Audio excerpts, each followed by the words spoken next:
अस्सलाम वालेकुम व्यूअर्स, मेरा नाम अरसलान जाहिद खान है और आज मैं CSS 2024 की प्रेपरेशन स्ट्रैटेजी के बारे में बात करूंगा आपसे। हमें बहुत सी क्यूरीज आती रहती हैं, कुछ क्वेश्चंस होते हैं, कुछ रिक्वेस्ट होती हैं मुख्तलिफ टॉपिक्स के ऊपर जिस पे मैं अपना एनालिसिस दे सकूं या आपसे बात कर सकूं। तो उसमें सबसे प्रोमिनेंट क्वेश्चन या रिक्वेस्ट जो आज की जा रही है वो ये है कि इन 7 महीनों के टाइम फ्रेम में हम CSS 2024 की तैयारी कैसे कर सकते हैं। तो इस हवाले से इस टाइम फ्रेम में मैं आपको बताऊंगा एक स्ट्रैटेजी जिसके थ्रू आप एक अच्छी तैयारी करके 2024 में अटेम्प्ट आप दे सकते हैं। सबसे पहले तो ये कि अभी जून का मंथ ऑलमोस्ट आधा गुजर गया और आधा ही रह चुका है। इसमें कुछ ईद की छुट्टियां भी आ जाएंगी, तो हम इसमें जून का मंथ कंसिडर नहीं करते। हम अपनी 1 जुलाई से प्रेपरेशन स्ट्रैटेजी को डिस्कस करते हैं। सबसे अहम बात ये कि जब भी आप CSS की तैयारी शुरू करें तो स्टेप 1 है selection of the optional subjects. इस पे मैं पहले भी एक वीडियो बना चुका हूं, लेकिन ब्रीफली मैं आपको बताता चलूं कि ये सबसे अहम स्टेप है CSS की तैयारी में कि आपको बहुत एहतियात से अपने ऑप्शनल सब्जेक्ट्स को सेलेक्ट करना पड़ता है। अभी आपने CSS 2023 का फाइनल रिजल्ट देखा, उसमें बहुत से लोगों को 1 या 2 ऑप्शनल सब्जेक्ट्स की वजह से मार पड़ी, या वो एलोकेट नहीं हो सके या उनकी निचले ग्रुप्स में एलोकेशन हुई। मैंने जैसा कि बिजनेस एडमिनिस्ट्रेशन रखा था, मेरे भी इस सब्जेक्ट में बहुत कम स्कोर है। हालांकि ये मेरी फील्ड का सब्जेक्ट है, लेकिन इस एक सब्जेक्ट की वजह से मेरी जो ग्रुप है वो अफेक्ट हुआ। तो सबसे पहले मैं आपको बताता चलूं कि सब्जेक्ट सिलेक्शन किस तरह होनी चाहिए एक CSS की तैयारी से पहले। सबसे पहले तो आप एक सब्जेक्ट को सेलेक्ट करें on the basis of your area of interest. Secondly, अपनी एकेडमिक डिग्री, अगर तो आप बहुत प्रोफिशेंट हैं उस डिग्री में, तो तब आप उसको देखते हुए अपना सब्जेक्ट जो है वो सेलेक्ट करें। और तीसरी चीज़ ये कि एक पैटर्न आप देख लें कि कुछ सब्जेक्ट्स वाकई ही स्कोरिंग होते हैं। जैसे अगर मैं पंजाबी की बात करूं, जेंडर एनवायरमेंटल साइंसेस की बात करूं, तो ये हमेशा अच्छा सब्जेक्ट देते हैं। तो तीसरी प्रायोरिटी आप दें उस चीज़ को कि कौन सा सब्जेक्ट इस टाइम पर स्कोरिंग है। इन बेसिस पे जब आप अपना सब्जेक्ट सेलेक्ट कर ले तो फिर आप अपना एक पूरा प्लान बनाएं कि मुझे तैयारी कैसे करनी है। अब आपके पास 7 महीने हैं। इन 7 महीनों को आप 2 फेजेस में डिवाइड कर लें। पहला फेज 4 मंथ्स का होगा और दूसरा फेज 3 मंथ्स का होगा। पहले 4 मंथ्स के फेज से फ्रॉम जुलाई 1 टिल 31 अक्टूबर आपका गोल होना चाहिए कि आपके 4 महीनों में 12 के 12 सब्जेक्ट्स का कोर्स कवर होना चाहिए।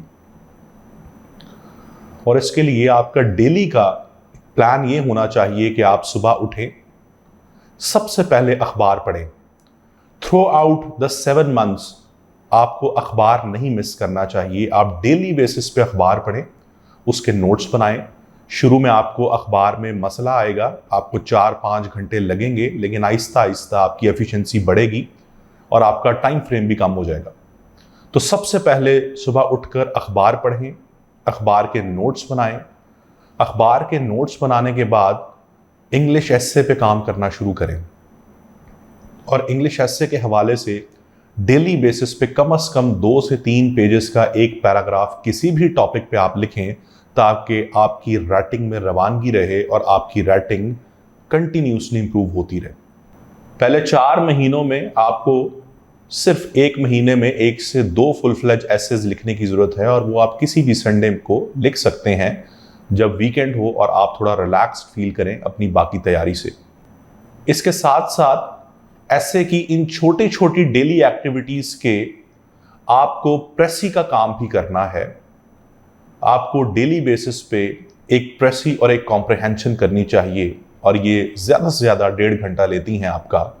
अगर आप 45 मिनट्स प्रेसी को दें, 45 मिनट्स कॉम्प्रहेंशन को दें, और 2-3 हफ्ते बाद जब आप एग्जॉस्ट हो जाएं तो इसकी जगह ट्रांसलेशन और पंक्चुएशन या प्रेपोजिशन, इस तरह की एक्टिविटीज को एज एन ऑल्टरनेटिव आप इन पे काम करना शुरू कर दें।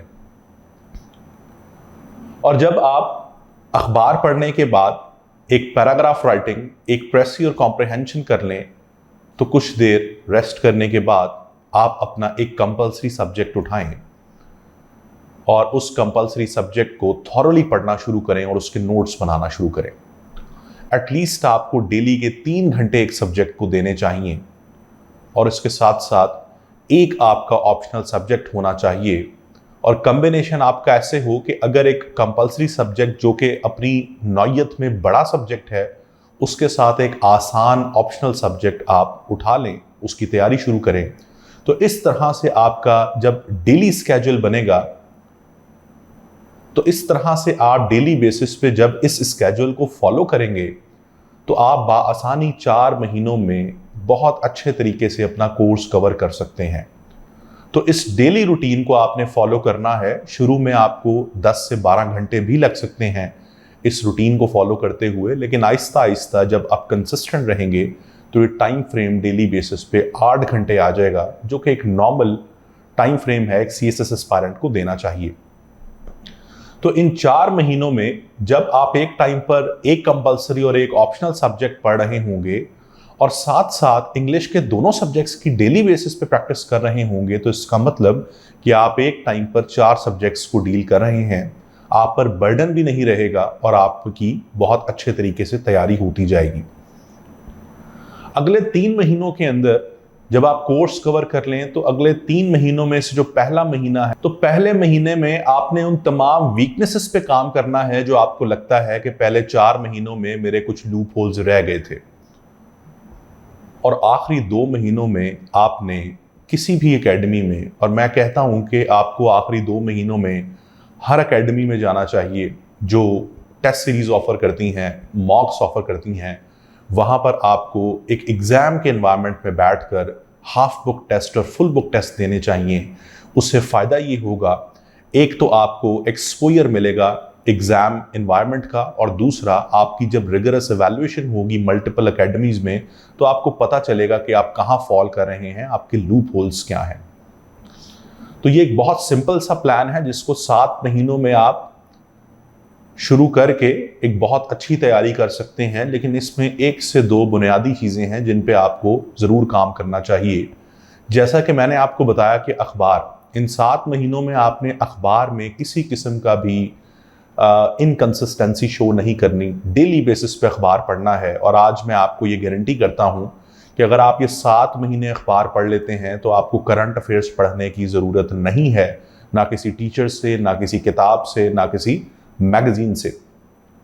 और इस अखबार के साथ साथ जब आप रिगरसली 4 महीने अपने बाकी 2 सब्जेक्ट्स के साथ, जो कि चेंज होते रहेंगे, 2 सब्जेक्ट्स, एक कंपल्सरी और एक ऑप्शनल, जब खत्म हुआ तो नया एक कंपल्सरी और एक ऑप्शनल शुरू हो गया, तो इसके साथ साथ जब आप इंग्लिश के एसे और प्रेसी की प्रैक्टिस जारी रखेंगे, वो चीज़ आपको कॉन्फिडेंस देगी। और मैं आपको यहाँ बताता चलूँ कि इंग्लिश एसे और प्रेसी विदाउट प्रैक्टिस आप पास नहीं कर सकते। It is all about rigorous practice.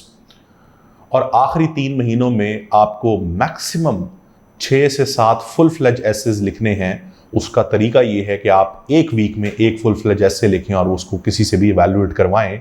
जो लोग आपको ये कहते हैं कि 30 एसेज, 40 या 50 एसेज लिखने हैं, या मैंने अपनी तैयारी के दरमियान 100 एसेज लिखे, वो आपको मिसगाइड करते हैं। और अगर उन्होंने लिखे भी हैं तो वो एक बहुत ही मिसगाइडेड उन्होंने तैयारी की है। अगर आप 6 से 7 एसेज इस टाइम फ्रेम में लिख लें तो आपको खुद पता चल जाता है कि आप 3 घंटे में आपकी क्या स्ट्रेंथ्स हैं, वीकनेसेस हैं, और आप किस नौयत कैसे लिख सकते हैं। और ये चीज़ आपको कॉन्फिडेंस देती है और आप बासानी ऐसे पास कर सकते हैं। तो ये एक सिंपल सा प्लान है, बहुत आसान है, इसको मैनेज करना बहुत आसान है। मैंने अपनी दूसरी अटैम्प्ट में इसी प्लान को फॉलो किया था, ऑल्दो मेरे पास गाइडेंस मौजूद नहीं थी उस टाइम पर, तो इस वजह से मैंने CSS पास तो कर लिया, लेकिन उस टाइम मेरी एलोकेशन नहीं हो सकी थी। तो ये सब चीज़ें जो 7 महीने में आप पढ़ेंगे, इसके लिए एक प्लान और एक गाइडेंस होना बहुत ज़रूरी है। आपको पता हो कि आपने क्या पढ़ना है, किस टाइम पर क्या चीज़ तैयार करनी है और कैसे तैयार करनी है। फिर आप इस प्लान को रियलिस्टिक बना सकते हैं इस टाइम फ्रेम में। अदरवाइज आप इस 7 महीनों में भी एक अच्छी तैयारी नहीं कर सकेंगे अगर आपको पता नहीं होगा कि आपने कौन सी चीज़ कहाँ से और कैसे पढ़नी है। मैं उम्मीद करता हूँ ये वीडियो आपके लिए मददगार साबित हुई होगी। मैं इंशाल्लाह नेक्स्ट वीडियोज़ में भी आपकी सहूलत के लिए इस तरह की वीडियोज़ बनाता रहूँगा। बहुत शुक्रिया।